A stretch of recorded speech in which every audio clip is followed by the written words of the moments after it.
বলতেছে আমার মেয়ে 2 গ্লাস দুধ দিয়ে গেছিল। আমি বললাম 2 গ্লাস কেন? ও বলতেছে 1 গ্লাস জামার জন্য আর 1 গ্লাস আমার জন্য। আমি চিন্তা করলাম জামাই দুধ খাইল, আমার মেয়ে জামাইকে দিছে, আমি কাকে দেব? আমার তো হাজবেন্ড নাই। ভাবলাম আপনার জন্য নিয়ে আসি, বেয়াইতে আছে, বেয়াই খাবেন না। কিন্তু বেআইন আমি তো দুধ খাই না। আচ্ছা ঠিক আছে পাইছি। এখন লাস্ট মাস্টার তো দুধ শেষ না করে দেওয়া দেবো। হ্যাঁ লাস্ট মাস্টারটা অ্যাকশন। দুধ খাওয়া শেষ, খুশি তো?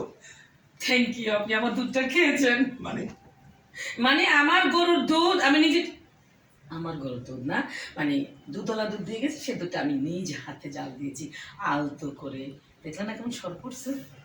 আপনি খাইছেন, আমি খুব খুশি হয়েছি। ভালো ঘুম হবে। I thank you.